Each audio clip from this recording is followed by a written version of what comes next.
tranquila brisa sussurrar.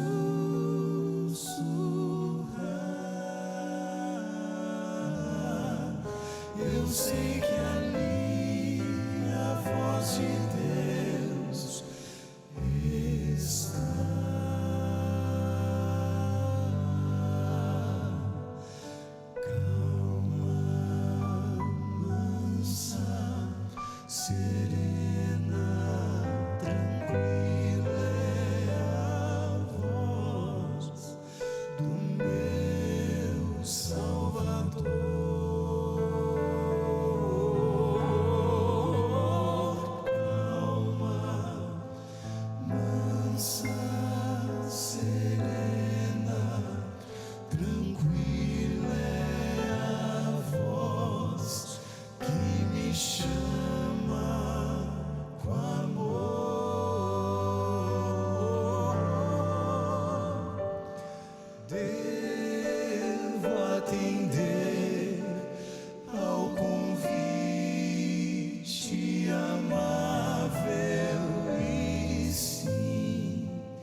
Jesus, passará o céu e a terra, porém as minhas palavras não passarão. Eis que venho sem demora. E lembre-se que a voz é nossa, mas a palavra é de Deus. Obrigado, Arautos. Agora vocês têm aí o AR 2.0 para cantar junto com vocês, né?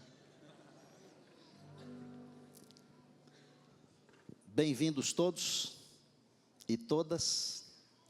Vocês são muito bem-vindos do fundo do nosso coração. Essa aqui é a casa de Deus, onde se canta para louvar e adorar, onde se abre a palavra para que o povo de Deus seja alimentado. Você que nos acompanha pela internet é igualmente bem-vindo.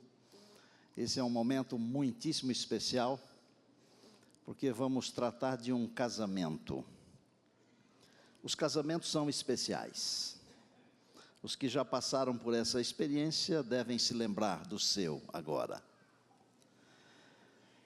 Os convidados, os padrinhos, o noivo, a noiva, a festa, tantas coisas. Só que esse casamento, ele é um casamento muito diferente.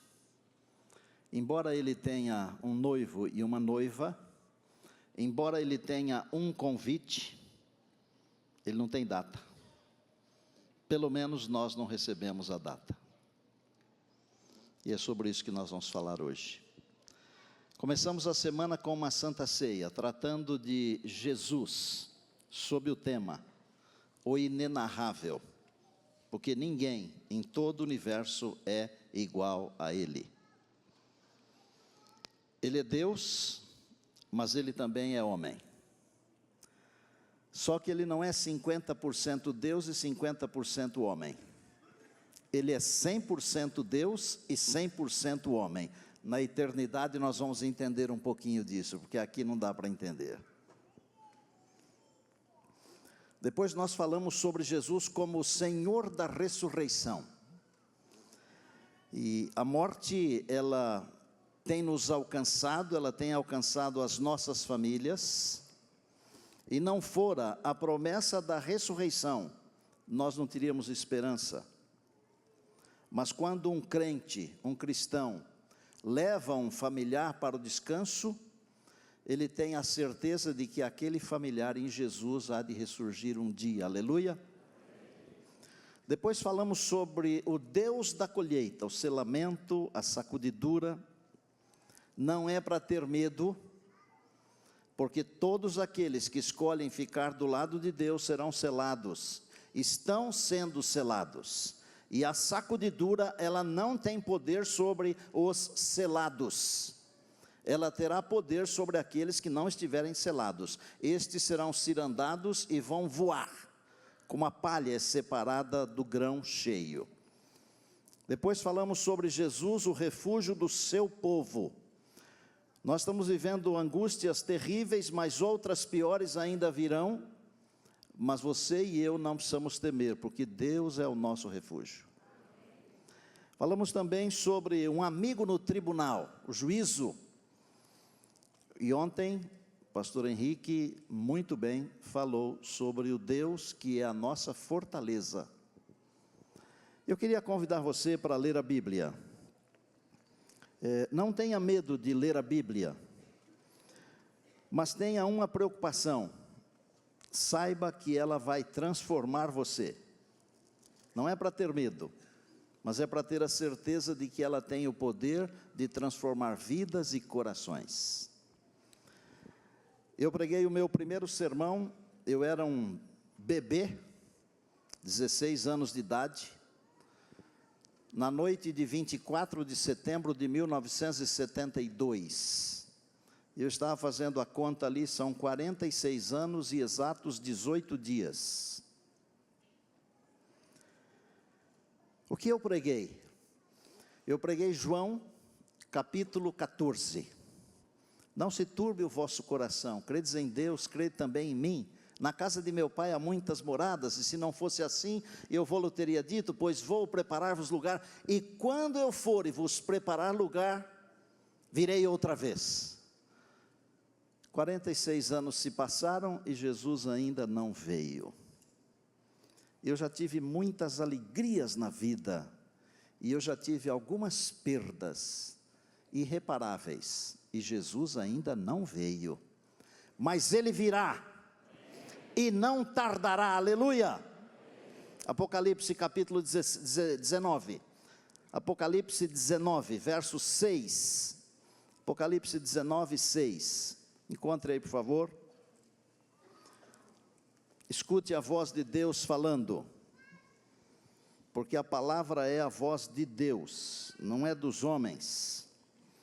Ouvi uma voz numerosa, como de uma multidão, como de muitas águas, e como de fortes trovões, que dizia, aleluia, pois reina o Senhor, o nosso Deus, o Todo-Poderoso. Alegremo-nos, exultemos e demos-lhe a glória, porque são chegadas as bodas do Cordeiro, cuja esposa a si mesma já se ataviou, pois lhe foi dado vestir-se de linho finíssimo, resplandecente e puro, porque o linho finíssimo são os atos de justiça dos santos. E eu diria, em Jesus.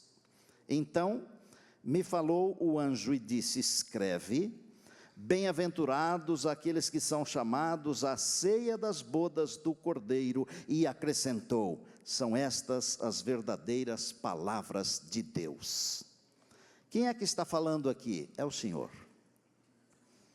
É o Senhor. Dar glórias, aleluia, porque é chegado o dia do casamento. Quando o Senhor Jesus vier, agora na sua segunda vinda, percebam que eu disse, quando o Senhor Jesus vier agora, na sua segunda vinda, não é daqui um milênio, não, na nossa geração, aleluia, os seus pés não tocarão a terra, o planeta Terra, ele ficará no ar, o encontro com o Senhor Jesus, o casamento será no ar, e quem é a noiva, segundo o que acabamos de ler aqui? A noiva é a igreja. Como deve estar essa igreja? Ela deve estar vestida de linho, puro, branco, finíssimo. E aqui há uma explicação. O linho finíssimo representa a justiça dos santos. Onde está a justiça dos santos? Nos nossos bons atos? Não. Onde está a justiça dos santos? Na nossa boa vontade? Não. A justiça dos santos está na pessoa de Jesus, porque o profeta diz assim: e o seu nome será o Senhor, justiça nossa. Como é a minha justiça, a sua, nossa justiça? É um trapo imundo. Mas a justiça de Jesus é perfeita, é plena, é completa. Quando nós nos vestimos de Jesus, nós estamos nos vestindo de linho finíssimo, porque a justiça dos santos, ela é realizada em Jesus. E eu não quero ser rude, e se tivesse que falar uma coisa grosseira, eu misturaria com um pote de mel desse tamanho, mas eu diria o seguinte: para aqueles que não estão interessados em viver com Jesus aqui, seria melhor não pensar em viver com Jesus lá, porque a eternidade seria um suplício, seria uma tragédia para aqueles que não querem viver com Jesus aqui. Em João, no capítulo 15, Evangelho de João, capítulo 15, o Senhor Jesus disse assim: eu sou a videira, vocês são os ramos. Quem permanece em mim e eu nele, esse dá muito fruto. O ramo produz fruto quando ele está ligado à videira.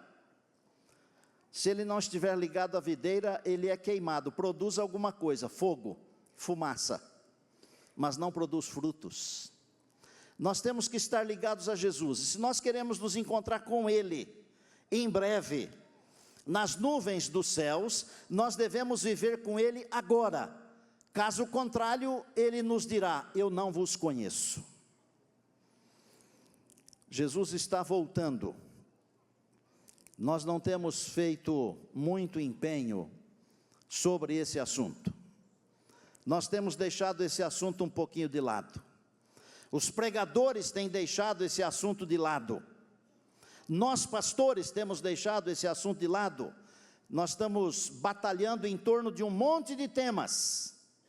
E nós nos esquecemos que o tempo está correndo velozmente. E muito em breve Jesus voltará. É tempo de nós pensarmos, pregarmos, orarmos e vivermos a volta de Jesus. Esse é o tempo de viver, orar, pregar, tudo sobre a volta de Jesus. Nós gastamos tempo falando de tanta coisa, e eu não vou enumerar aqui essas tantas coisas, isso é um assunto seu. Você sabe do que eu estou falando, porque o Espírito de Deus está trabalhando em você. Não é tempo de nós gastarmos o nosso tempo em tantas coisas. Temos que investir o nosso tempo em pensar na eternidade, em pensar na volta de Jesus, porque no dia marcado o Senhor virá, queiramos nós ou não. Quando Ele virá, ninguém sabe.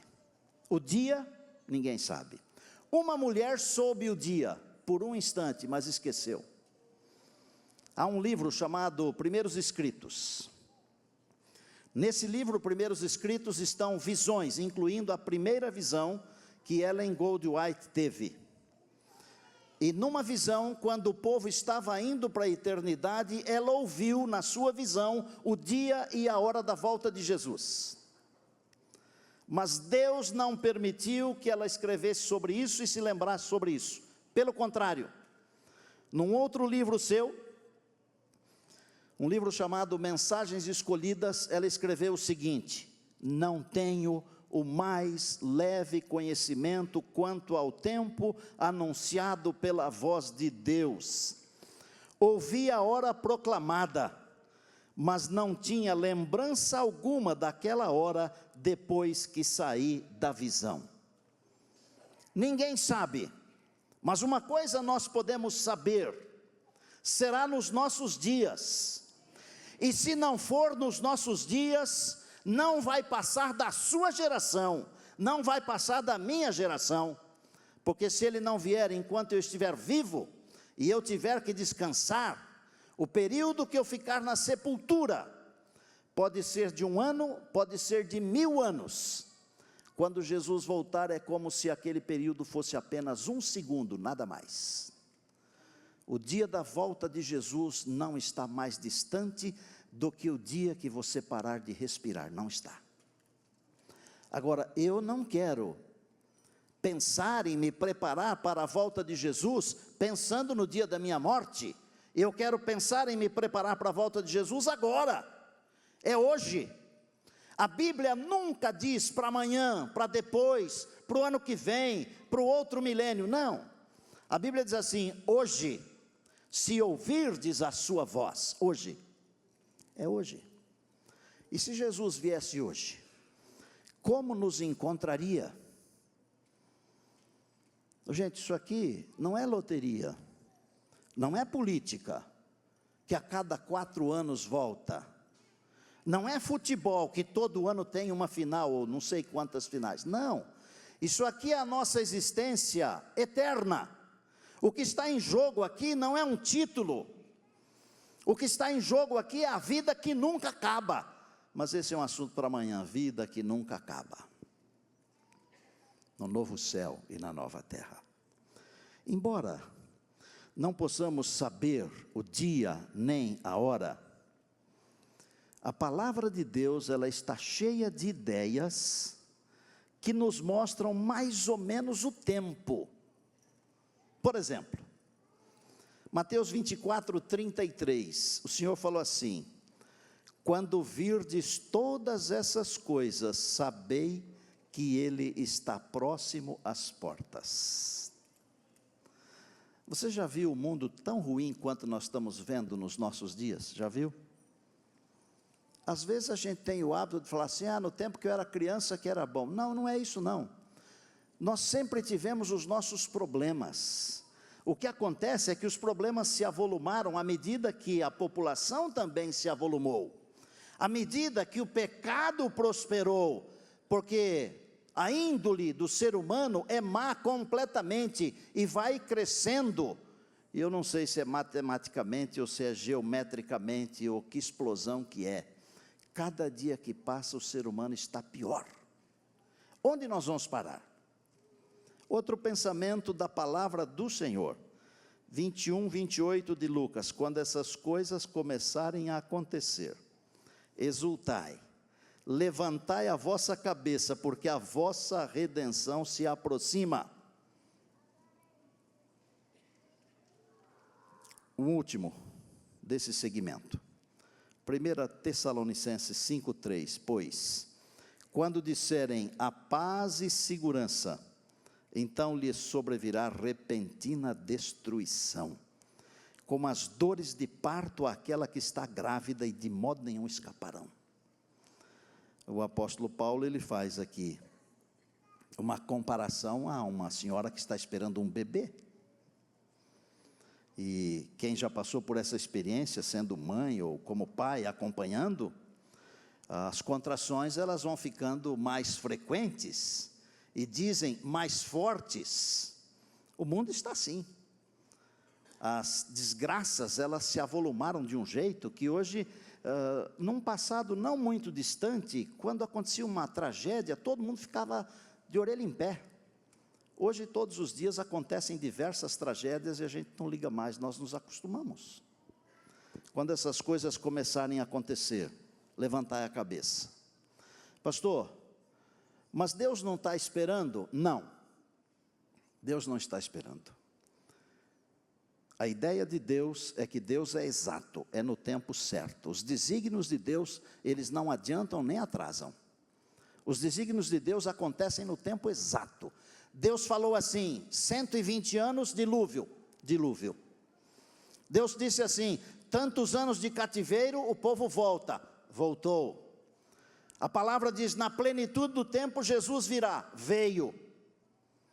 Tudo que a Bíblia diz, acontece. Deus tem um dia marcado para a volta de Jesus. Um dia desse estava conversando com um colega, e não é por causa da idade, porque ele é jovem, mas ele me disse que anotou o casamento na agenda. Ele ia fazer o casamento, só que ele marcou no dia seguinte. E quando chegou a hora do casamento, ele não foi fazer, porque estava marcado para o dia seguinte.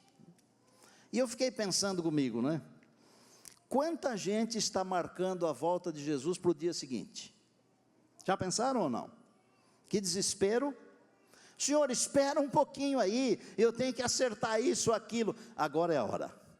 Agora é hora de acertar as coisas, de acertar a vida com Deus, com as pessoas. Gente, não custa nada ser bom, não custa nada. Não custa nada ser amável, não custa nada. Não custa nada pensar nos outros, não custa nada.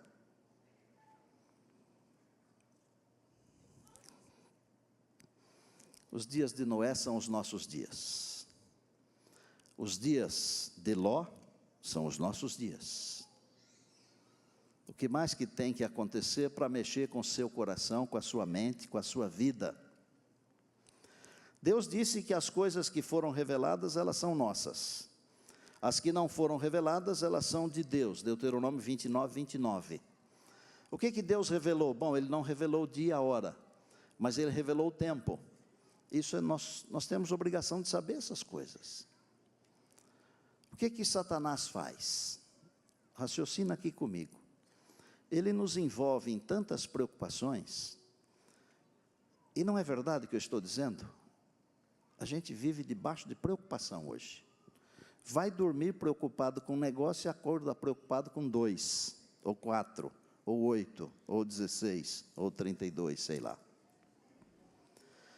Às vezes nós fazemos coisas que ajudam a nos preocuparmos com alguma coisa que não precisaríamos nos preocupar. Satanás está trabalhando de um jeito que vocês não percebem, mas ele quer roubar o nosso tempo, para não sobrar tempo para buscarmos a Deus. E quem não busca Deus não conhece o tempo. Quem não fica perto de Deus não tem consciência do tempo que nós estamos vivendo. Nós estamos vivendo os últimos dias da história desse mundo aqui. Jesus está por aparecer. A qualquer hora Ele vai aparecer. Não é tempo de nós ficarmos nos agarrando às coisas desse mundo aqui. Nós temos que nos agarrar às coisas da eternidade, às coisas de cima.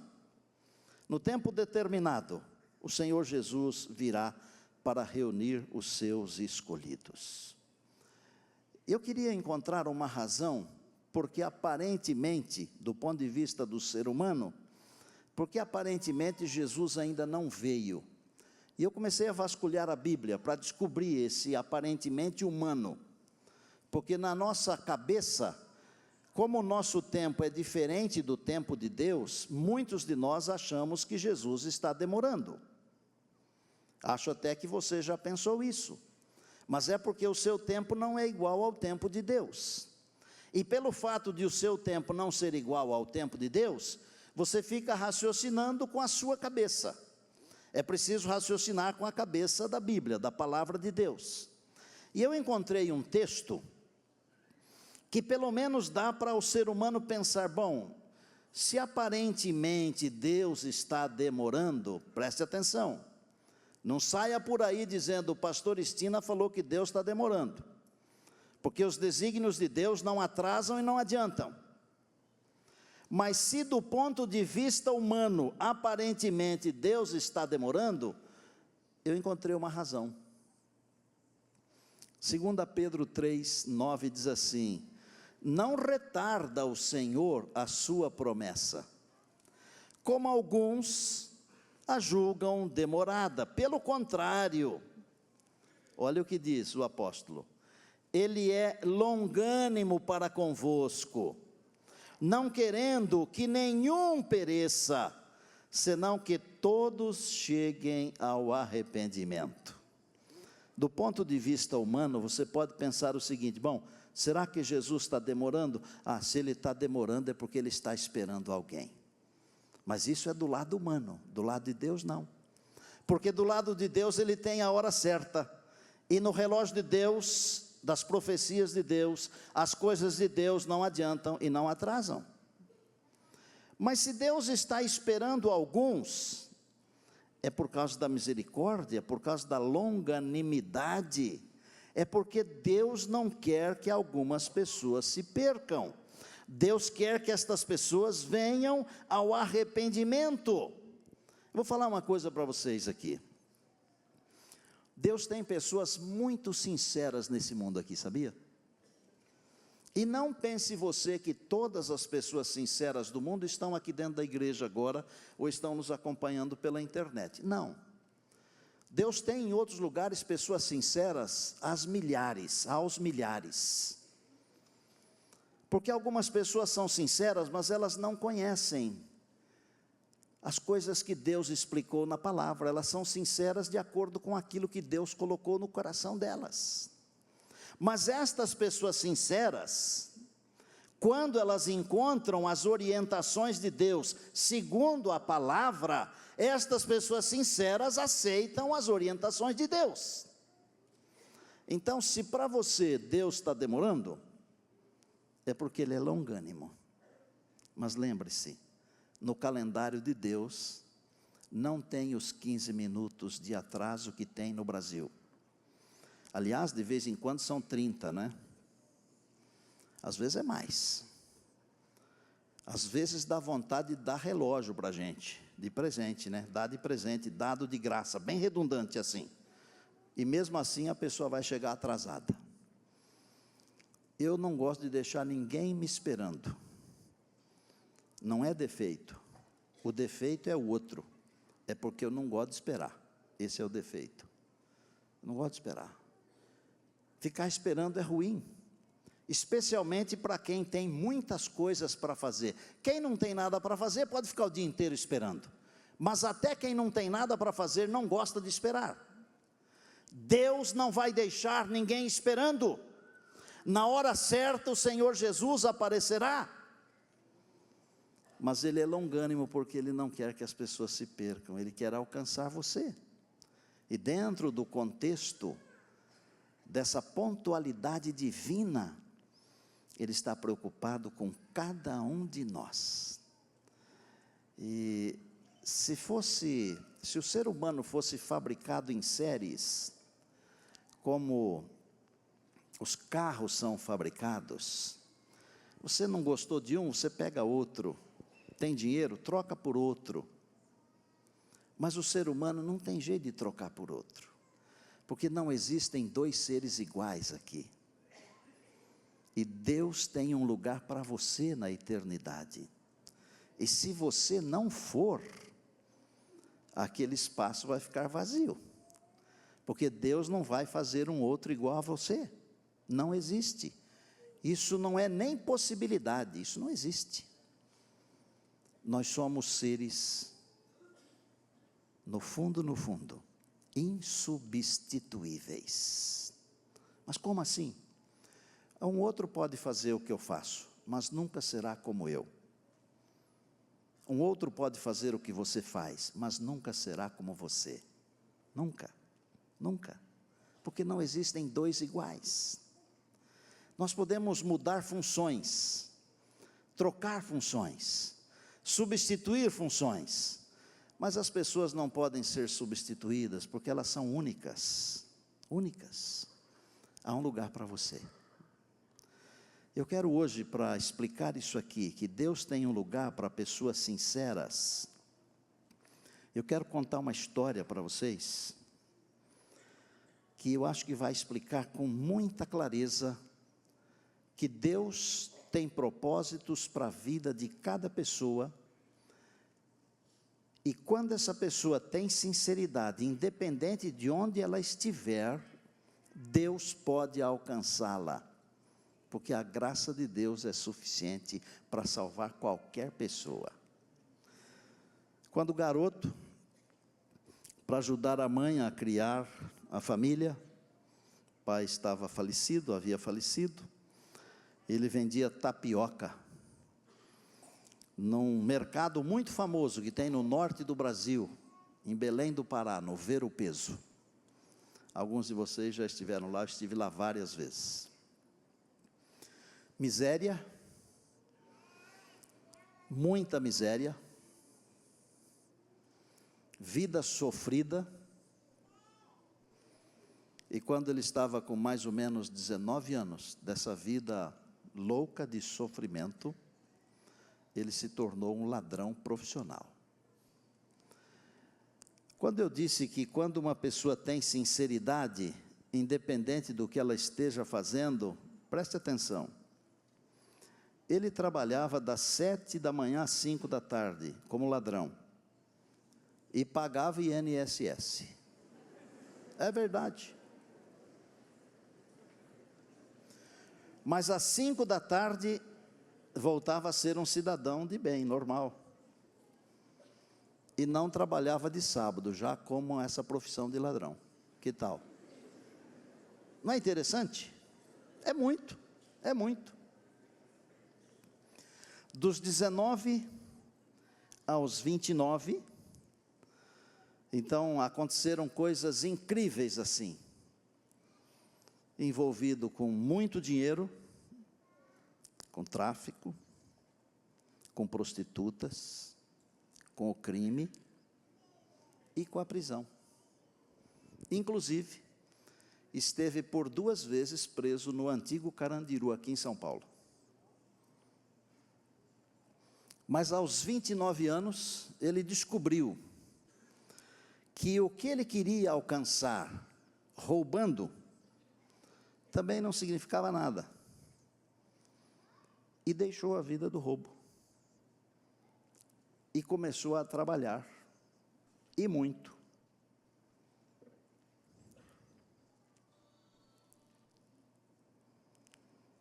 E esse indivíduo, que era miserável, que era ladrão, que era bandido, que era tudo de ruim, ele se tornou uma pessoa de bem. Mas ele nunca deixou de dizer da sua história e do seu passado. Por exemplo, se ele era apresentado a alguém, um gerente de banco, por exemplo, e dizia, esse aqui é fulano de tal, e ele dizia assim, eu sou fulano de tal, ex-ladrão. Ele queria que as pessoas soubessem, pela sua própria boca, que ele tinha sido um ladrão. Porque quando um ladrão é transformado, tem peso, muito peso. Muito peso. Eu vou encurtar a história porque ela é longa. E eu vou dizer que esse indivíduo que nasceu na pobreza e na miséria, que esteve preso, esteve envolvido com diversos tipos de crimes, é um indivíduo muito bem sucedido. Um indivíduo que tem aqui no Brasil 2 empresas enormes de táxi, tem mais de 200 táxis, tem uns 13 imóveis nos Estados Unidos, não vou falar o resto, só isso aí para vocês terem uma noção. Um dia, um indivíduo o convidou para dar uma palestra, e eu estou contando exatamente a história do jeito que ela é para provar para você o seguinte: Deus não está preocupado em dar prosperidade para alguém, porque esse alguém lhe é fiel. Nós não pregamos prosperidade aqui. Deus dá prosperidade para nós usarmos para o bem, independente se nós estamos com Ele ou se nós não estamos, porque a história revela isso. Rico, importante, sem ter tido estudo nenhum, 2 indivíduos adventistas cruzaram a vida desse camarada, porque Deus é longânimo, não querendo que ninguém pereça. Ele não retarda a sua promessa, ele é longânimo. Um deles disse, eu vou convidar para a igreja, mas não vai dar certo, porque tem filosofia que não combina com a igreja. Mas esse alguém trabalhava com os meninos infratores. Disse, bom, eu posso levá-lo para dar uma palestra para esses meninos infratores. E toda a história começou aí. Eu quero apresentar para vocês o meu amigo Sila da Conceição. Onde é que está o Sila? Está aqui? Sila, vem aqui. Dá um microfone aqui azul.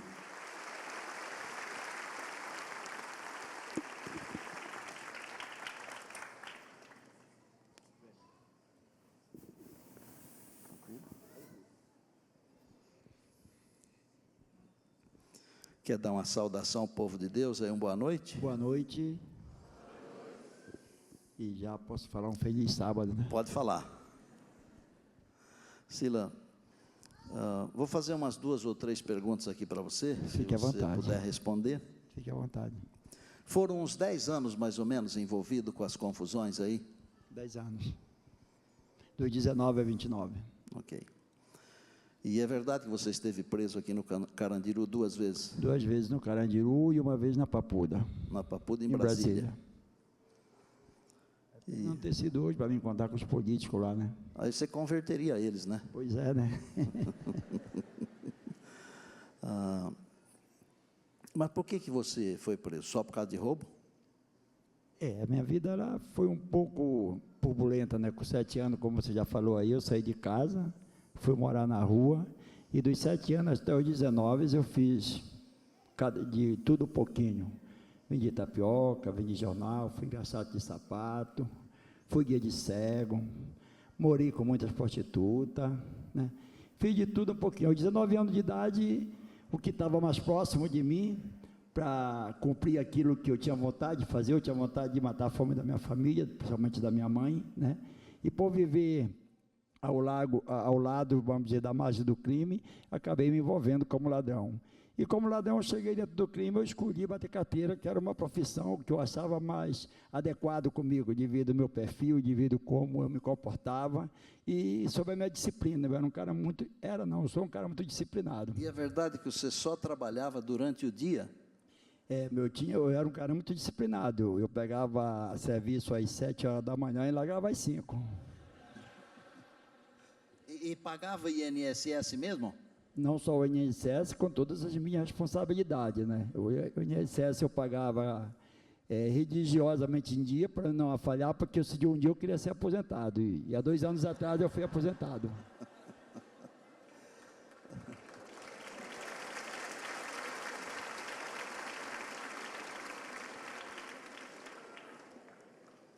Depois você começou a trabalhar, quando saiu da vida do crime, você pensou em trabalhar porque isso dá resultado. A minha vida foi feita de 3 etapas: miséria, mordomia e trabalho.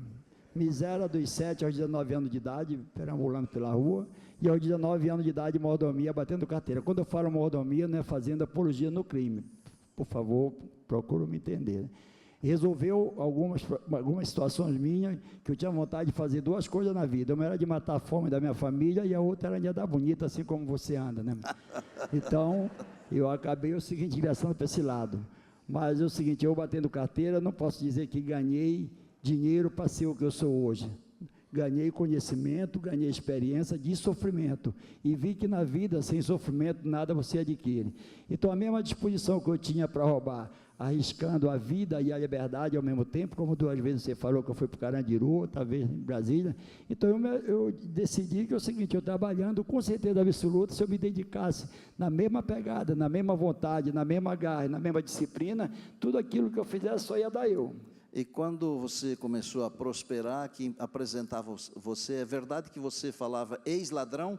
É porque eu fazia questão que a minha vida que todo mundo soubesse. Eu não queria que as pessoas falassem aquilo que eu fui. Eu queria falar aquilo que eu fui. Inclusive, eu tinha um sonho de ir na Globo para explicar para o mundo todo o que eu fazia anteriormente de eu trabalhar. E essa batalha eu também alcancei. Uma vez eu fui no João Soares lançar um livro, em 2001, em 2014 voltei de novo, e a pergunta que as pessoas me faziam, como foi para mudar do crime? Eu digo, eu mudei do crime assim, porque a mesma cabeça que faz o ruim é a mesma cabeça que pode fazer o bom.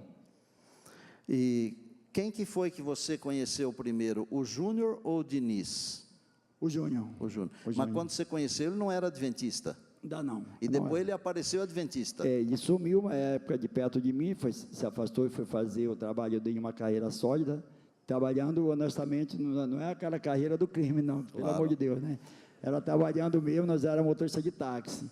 E ele, o seguinte, depois apareceu, e é adventista, e me convidando para mim fazer um trabalho numa igreja, dar uma palestra para uns garotos menor infrator.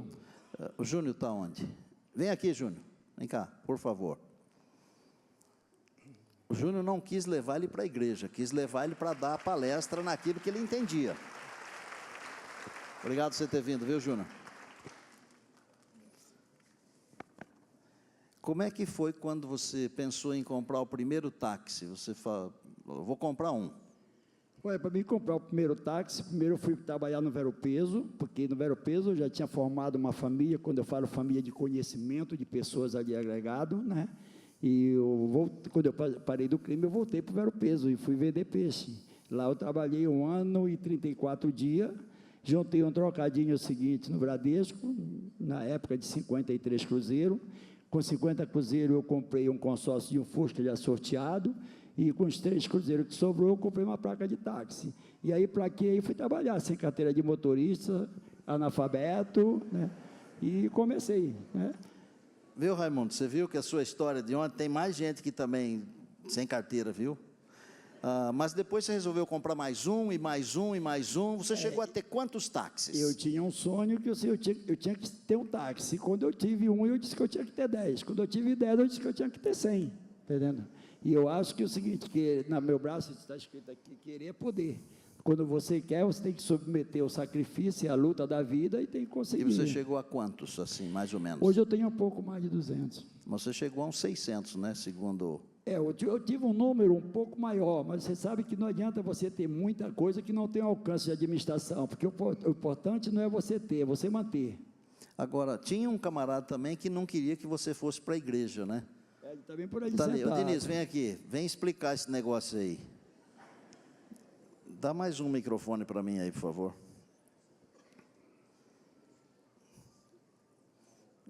Eu até falei para ele que eu vou rebatizá-lo hoje, porque como é que faz? O camarada que é para a igreja, ele não deixa. Como é que foi isso aí? Tá bonzão? Tudo bem, com licença. Boa noite, feliz sábado. A vida leva a gente por caminhos que a gente, às vezes, não conhece. Aham. Deus conduz os passos de cada um. Um belo de um dia, eu fui apresentado ao Sila. Ele precisava fazer algumas obras, alguns edifícios, na cidade de Manaus. Eu residia lá à época. E aí eu comecei a conversar com ele. E ele sempre puxava a conversa para o lado da religião. Meio que insultando, meio que falando. Você é adventista e ele não? Eu adventista e ele não. Ok. E aí ele começou a se interessar pela igreja adventista, pela disciplina. O que mais chamou a atenção dele na igreja adventista era a disciplina da igreja adventista. E eu falei que era adventista e tal, e ele queria saber sobre a igreja. Digo, sai fora, lá já tem muito ladrão. É o que eu dizia para ele. Não vai para lá que você vai arranjar problema para nós. E aí ele, quando eu dizia para ele não ir, aí ele queria saber, como é lá, Diniz? O que é que se faz? E tal. Aí, então ele foi aguçando o interesse pela igreja. O JR morava em Belém, que ele tem empresa em Belém e Manaus. Quando ele ia para Belém, ele se convidava para ir para a igreja. Quando ele ia para Manaus, ele dizia, sai fora da igreja. Vocês estão entendendo? Parece um jogo, né? Ô, Júnior, é verdade isso aí que você convidava e ele desconvidava? Fala aí no microfone. Boa noite a todos. Na verdade, eu trabalhei com Sila e depois me afastei para fazer a carreira solo. E, na verdade, não é bem que eu convidava. Quando eu conheci a mensagem, o meu sonho era convidá-lo. Mas pela mente secular, por tudo que ele era, por tudo que ele já viveu, eu achava impossível ele aceitar um convite de ir até uma igreja. E num dia eu fui convidado para fazer uma visitação num trabalho que tem com menores infratores, dentro de uma cadeia para adolescentes, né? E lá, ali me deu estalo. Eu disse, se eu convidar ele para a igreja, ele não vai. Ele vai recusar, vai dar uma desculpa. Mas para cá ele vem, com certeza. E imediatamente liguei, ele aceitou o convite. E aí a história é Era o gancho que você precisava, né? Sila, uma coisa. Você é também do ECC agora. Sim. E nós nos conhecemos no ECC. É verdade. Eu achei tão bonito o casamento que você fez no ECC que eu procurei logo uma namorada e fui casar. E olha, esse menino aqui, que como eu já passa dos 60, a esposa dele está lá nos Estados Unidos agora, a Renata. Eles têm um filhinho de 2 meses. Nasceu lá um americaninho. Aproveitar, vou até mandar um beijo para ela, que você que está me assistindo, e um beijo para o meu filho. Eu não sei se o Levi e a Solange estão aqui ainda, eu os vi aí. Vocês poderiam vir dar um abraço aqui no Silas, ele e Solange? Ou Levi e Solange?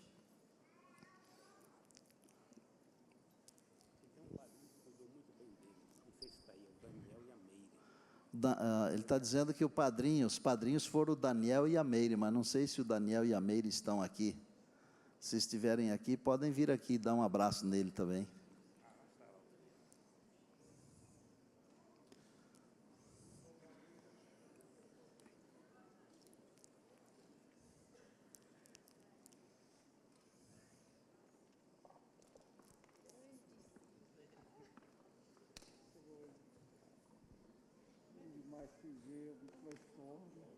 Lindo, cara. Lindo. Eu abençoe muito você. Benção. Muita benção que eu vi aqui. Muito.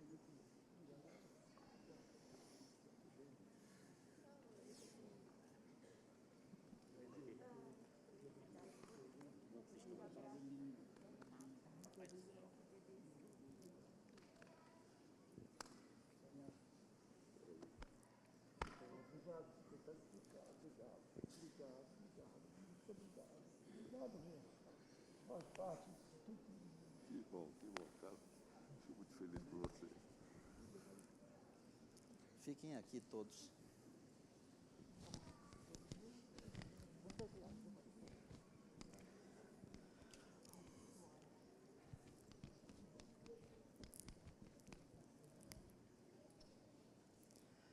Quando nós chegarmos na eternidade, haverá outras histórias para contar.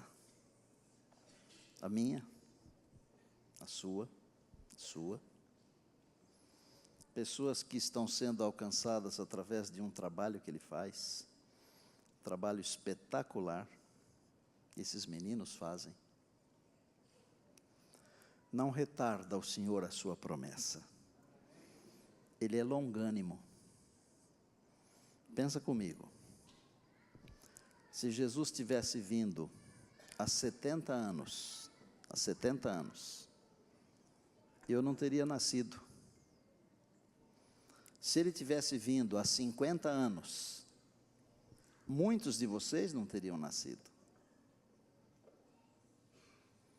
Se ele tivesse vindo há 10 anos, não teria dado tempo de o Sila se tornar um cristão de verdade que hoje trabalha em favor dos outros. O que Deus está fazendo?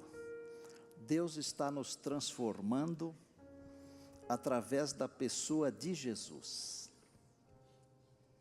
Às vezes a gente fica pensando muito no céu, e eu queria que você pensasse mais em Jesus do que no céu. Porque um céu sem Jesus não tem céu. Um céu só existe de verdade quando se tem Jesus. O quarteto vai cantar uma música que para mim é muitíssimo especial. E eu quero que você convide o céu para viver dentro de você. Porque quem tem o céu dentro de si não terá nenhuma dificuldade de estar no próprio céu. Literal. Lembre-se que se Jesus estiver dentro de nós, nós teremos um pedacinho do céu conosco. E algumas das alegrias do céu nós já podemos viver nesta vida aqui. Deus abençoe você na sua decisão. Abra o seu coração. Deixe Jesus viver em você, porque Ele é o próprio céu.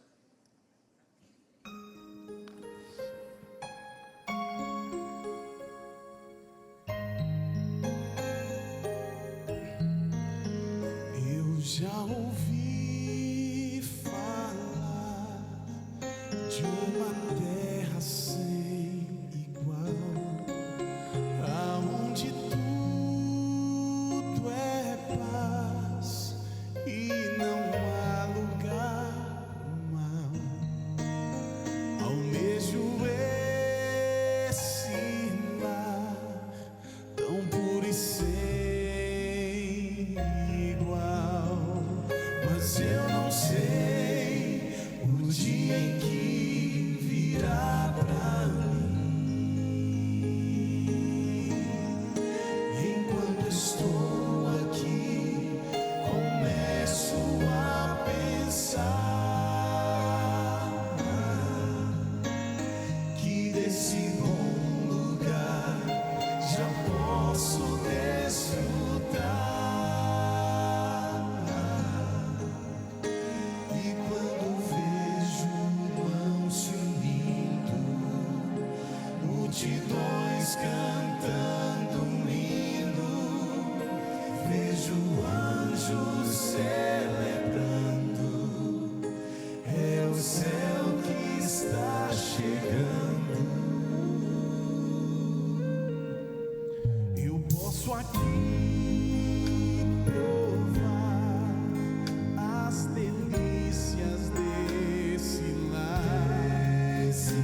estar em paz, pois meu viver já coloquei nas mãos do Pai.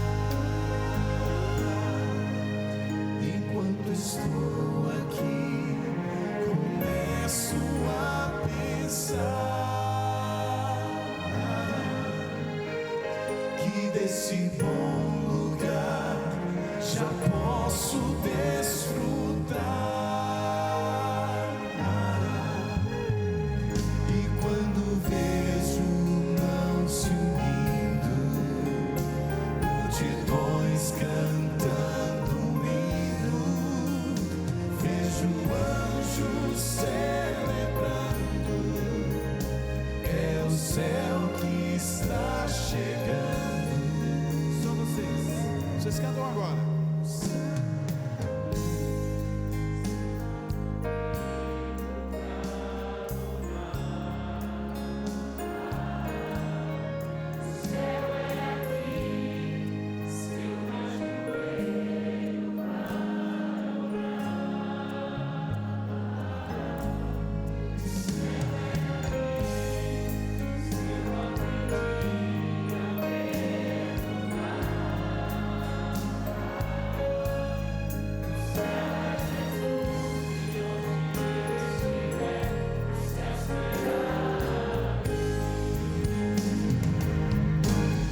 Pois não existe céu sem Jesus, e não existe paz sem Jesus. Sem Ele a riqueza do universo é sem valor.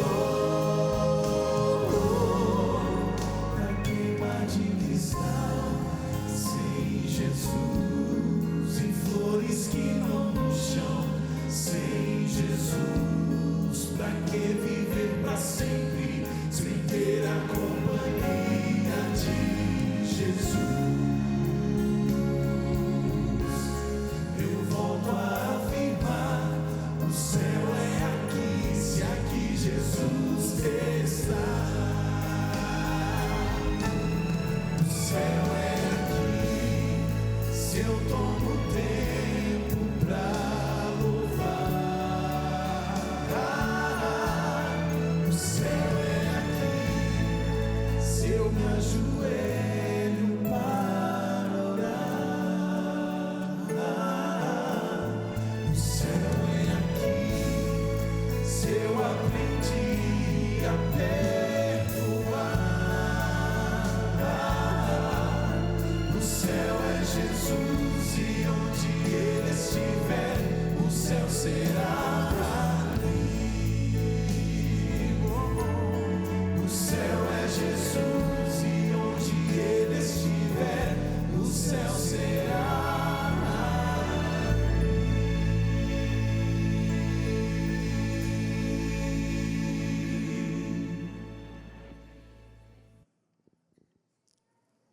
A história do Silas já saiu em 2 livros. Um brasileiro diferente e esse que eu tenho aqui comigo. Danem-se os normais. É uma história impressionante, gente. Ele vai deixar comigo 4 exemplares. E acho que não vamos sortear, mas se tiver alguém que precisa muito, me procure amanhã, não hoje. E nós vamos descobrir quem é que vai ler esses livros, esses 4 livros aí. Tá bom assim, Sila? Porque às vezes a gente sorteia e acaba caindo na mão de alguém que não precisa tanto, né? Queria falar 2 coisas sobre a volta de Jesus. Primeira, olhe para a volta de Jesus como a concretização da maior de todas as esperanças. Faça disso uma coisa assim importante na sua vida. Olhe para a volta de Jesus como a concretização da coisa mais importante da vida. E segunda coisa, se prepare. A igreja está aqui, a gente faz esforços, faz programa, faz culto, faz reunião, faz muita coisa. Aproveite essas coisas. O pastor Robson e o pastor Henrique tiveram a ideia de a gente transformar a semana em DVDs. Então, não serão vendidos os DVDs, tá certo? Mas também não serão de graça. Mas como que é isso? É simples. Se custar R$2 o DVD, você paga R$2 e leva o DVD. É o custo, ok? Que acho que vai ser legal ter esses testemunhos, essas palavras, essas músicas na sua casa, para enriquecimento seu e de alguém, tá certo? Mas isso a gente fala amanhã com calma. As duas coisas são: primeiro, faça da volta de Jesus a esperança mais importante da sua vida. E segundo, prepare-se para se encontrar com Jesus. Eis que venho sem demora. Ele vem. Querido Deus, obrigado pela música, pela oração, pela palavra, pelo testemunho. Obrigado por todo esse povo maravilhoso que está aqui. E um outro grupo enorme que a gente nem sabe de quanto é, que acompanha pela internet. Obrigado pela salvação. Senhor, nós estamos olhando as profecias. Nós estamos percebendo que Jesus vem vindo. Um dia desses, os céus se abrirão e Jesus aparecerá. E a igreja pura vai subir e se encontrar com Ele. E nós queremos fazer parte dessa igreja pura.